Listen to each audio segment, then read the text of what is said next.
The thing that saved Salam Tesfay's life was a delayed flight out of Fukuoka. Shin Kuroda was supposed to be away until Thursday. He came through the side door of his own house at 9:10 on a Tuesday night, with his coat over his arm and his shoes in his hand, because his mother had raised him not to wake a house. And that is why nobody heard him. And that is why he was standing in the corridor outside the scullery when he heard his fiancée say, in a perfectly pleasant voice again, and this time count out loud. He stopped.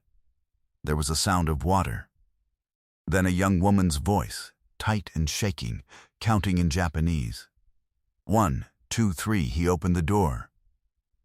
Salam Tesfay was 26 years old, from Addis Ababa, 4 years in Japan, and she was standing at the deep sink with both hands under the running tap and her sleeves pushed up to the elbow. And the water was steaming. Reika Ashida stood beside her in a cream silk blouse, with her arms folded, relaxed, the way you stand when you are supervising something tedious. Reika turned around and her face reorganized itself in under a second. Shin, you're back. What is happening in here? She scalded herself with the kettle, Reika said, and made a small exasperated noise. For the 3rd time this month, honestly, I've told her 100 times not to fill it past the line. Cold water is the correct first aid, isn't it? Salam, tell him. Tell him what happened. And Salam Tesfay, with her hands under water hot enough to redden them, looked at the floor and said, I was careless, Kuroda-sama. I am very sorry. That was the moment. That was the whole hinge of it, and Shin Kuroda missed it. And he spent a great deal of time afterward examining why. Because he did not believe it. Not entirely. Something in the room had a wrong shape, the counting, the way his fiancée's arms were folded, the way the maid apologized to him for burning her own hands. But there was a plausible story on the table, and a woman he was going to marry in 5 months standing behind it. And he was tired, and he had been in Fukuoka for 9 days doing something difficult. And there is a kind of tiredness that will take any explanation that lets you go upstairs. He said, have Hoshino look at it. And he went upstairs. He lay awake for a long time that night. At some point around 2 he got up and stood at the window and thought about the counting, not the burn, the counting, count out loud, and could not make it fit any accident he had ever heard of. In the morning he asked Hoshino, casually, over the accounts, whether the Tesfay woman was managing all right. The old steward took a moment too long to answer. Then he said that she was a good worker, and that she had been wearing long sleeves since May, and that he had assumed she felt the cold. And do you assume that? No, Kuroda-sama, Hoshino said. I do not. Shin Kuroda intended to look into it that week. He has never forgiven himself for the word intended. He has said since that if you want to know how a house like that goes rotten, that is how. Not with a dramatic act, with a man too tired to ask a second question. Salam had come to the Kuroda house 11 months earlier through an agency, on a work visa sponsored by a subsidiary, and she had thought it was the luckiest thing that had ever happened to her.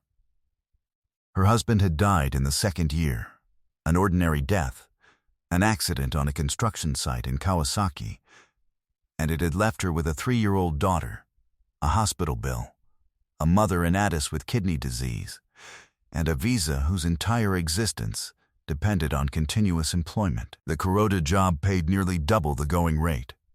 It came with a room over the garage, and this was the impossible part, permission to have her daughter live there with her. Hoshino, the old steward, had cleared it himself.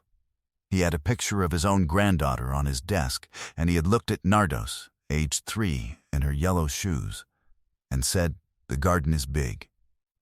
She will be fine. For 7 months it was fine. It was the best 7 months Salam had had since her husband died. Then Reika Ashida moved in. The engagement was an alliance, and everyone knew it. Her father ran a construction group in Kanagawa, with 2 generations of quiet arrangements behind it. And the marriage joined 2 things that were better joined. What people also knew, and repeated, was that Reika was charming. She really was. She learned the name of every man's wife. She sent flowers when someone's mother was ill. When she walked into a room, people stood a little straighter and enjoyed it. The first thing she did was audit the household. The second thing she did was find out that the African maid was being paid 180,000 yen more per year than the going rate for the position, and had a room, and had a child on the property, and had been given all of it by a 70-year-old steward, without anyone's approval. Salam has never known which of those facts was the one that lit the match. She thinks it was the child. It started with corrections. It always does. The silver was wrong, the folding was wrong, the way she carried a tray through a doorway was wrong, and each of these was said in a light voice in front of other staff. Then the schedule changed, and Salam was on until 11, then midnight, which meant Nardos was asleep alone above the garage from 8 o'clock.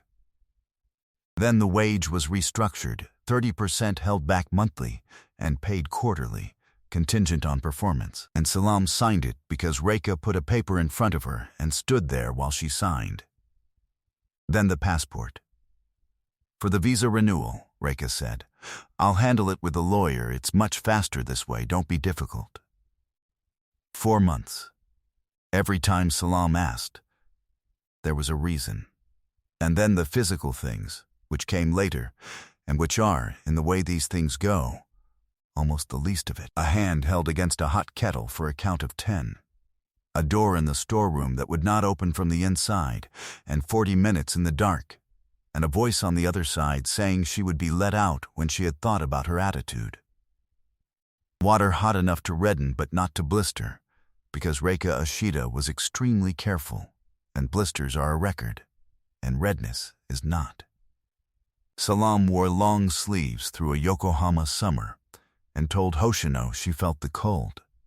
And you will want to ask why she did not simply leave, and I will tell you exactly why, because she has said it plainly, and there is no mystery in it. Her passport was in a drawer she did not have a key to. Her visa was tied to that employer. Her daughter was 3 years old and slept in a room on that property. And on a night in June, Reika Ashida had said to her, very quietly, in a corridor, "If you say one word to him, I will tell him you have been stealing, and he will believe me. And you will be on a plane in a week, and I want you to think about whether a woman deported with a debt and no husband keeps custody of anything at all." That was in June. It was true enough to work, but none of that is why this story is worth telling, because none of it is what brought the house down.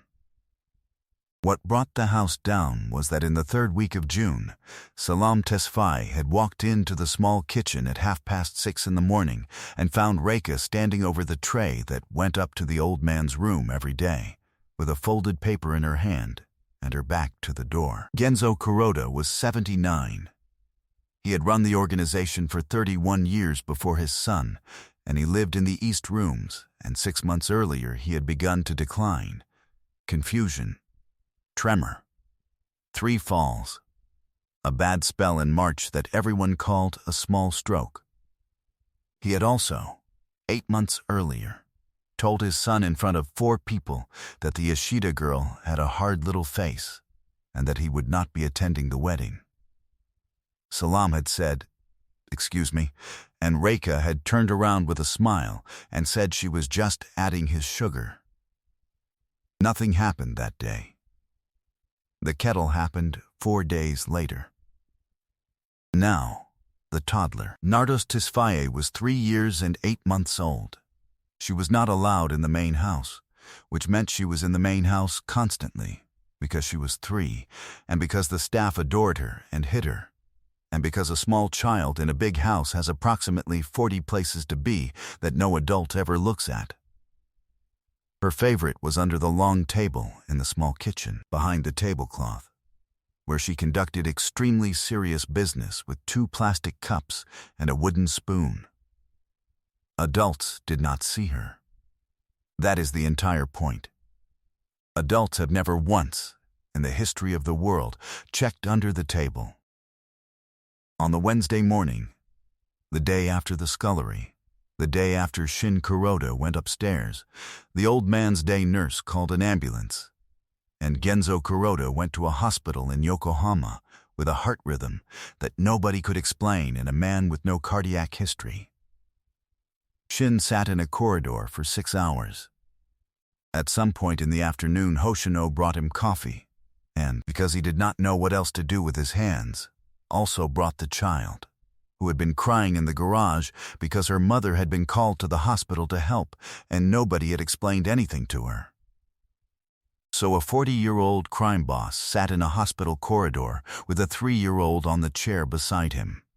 And to keep her quiet, he let her play with a paper cup. And Salam Tesfay lined up the cup very carefully and picked up an imaginary something between her thumb and finger and shook it over the cup with tremendous concentration and said, in her small, clear voice, in Japanese, "Grandpa's medicine." Shin Kuroda went very still. "What's that, Nadi?" "Auntie makes Grandpa's medicine," the child said. "It's a secret." In the paper, she tapped the side of the cup. 1, 2, 3, shake, shake. Then stir. Then Mama takes it upstairs. "Which auntie?" "Pretty auntie," said Nardos, and then, because she was 3 and had gotten to the interesting part, she added, "Pretty auntie hurts Mama's hands. In the hot water. Every day she counts." There is not a great deal to say about the following 90 minutes. He did not shout. Men like that do not, at the important moments. He made 3 phone calls, and the first was to a doctor, and the second was to Hoshino, and the third was to a man whose entire profession was making copies of things. Reika met him in the West Room that evening with her face arranged for grief. She said the hospital had called her. She said she had been sick with worry all day. She said, and this is the detail that people who tell this story always leave out, and should not, that she hoped this would finally settle the question of whether the household could go on being run by a 70-year-old and a foreign girl with no training. Shin Kuroda turned a tablet around on the table. She watched 11 seconds of it. 11. A preparation counter, a folded paper, a tray, a stir. And what she said then was not a denial, and it was not an apology. What she said was, "That old man called me a hard little face in front of 4 people, and you sat there and said nothing." "Yes," he said. "I did sit there and say nothing. I have been doing it for a year." He closed the tablet. "Sit down. My car is coming for you in 40 minutes, and until then you will not move, and you will not touch anything in this room." The house had cameras. Reika knew that. Everyone knew that.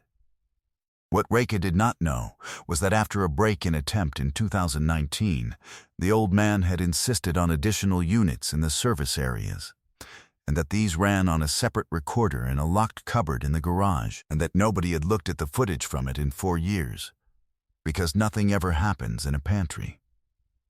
It went back 60 days. 60 days of a pantry, a scullery, a small kitchen, and a service corridor. 60 days of a woman in beautiful clothes doing, on camera, at a leisurely pace, everything that Salam Tesfay had never once reported, and on 11 separate mornings, at a preparation counter, in perfect light, a folded paper, a tray, and a stir. The toxicology from the hospital took 2 days and named a compound that had no business being in a 79-year-old man's blood, in a quantity that explained 6 months of falls, confusion, and 1 small stroke. and had very nearly explained a funeral. Reika Ashida's father came to the house on the Friday. He came alone, which was the only intelligent thing anyone in that family did that month, and he sat in the West Room and watched 11 minutes of video with his hands flat on his knees, and at the end of it, he was an old man. What happened to her happened through the courts, which surprised a great many people who had assumed it would happen otherwise. Shin Kuroda has been asked about that. He said the old man was still alive. I wanted her in a place where every year of it is written down where the family can read it, and I wanted my father to see it happen in daylight. Anything faster would have been for me, not for him. She got 9 years. The Ashida group lost the marriage, the alliance, and because these things are connected, 4 public contracts and a great deal else besides. Genzo Kuroda came home in September. Not all the way back, he uses a stick, and there is a tremor that will not leave. And there are days that are not good. But he knew his son's face, and he knew, within about a week, exactly who to be angry at, which is its own kind of recovery. And Salam Tesfay stood in the West Room in front of the man who owned the house, expecting, she has admitted this, to be dismissed. Because she had known since June. Because she had said nothing.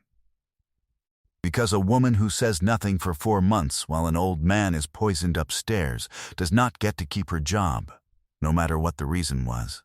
Shin Kuroda listened to all of it.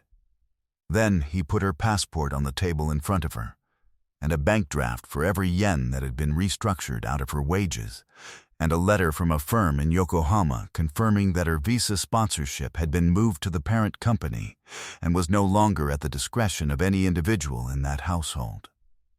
You were the only person in this building who saw it, he said. You were also the only person in this building with no power at all. Those 2 facts are the same fact, and it is my house, and I am the reason it was true. He asked her to stay. He also gave her, in writing, an unconditional 12 months of salary in the event that she left, so that staying would be a decision instead of a trap. She stayed. Not for him. She is very clear about that when the story gets told wrong. She stayed because her daughter had a garden and because old Hoshino had bad knees and had, 4 years earlier, looked at a widow with a 3-year-old and said, "The garden is big. She will be fine." That was 5 years ago.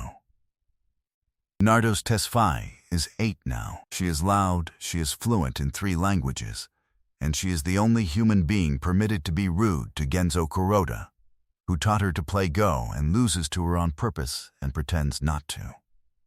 She has no memory whatsoever of a paper cup in a hospital corridor.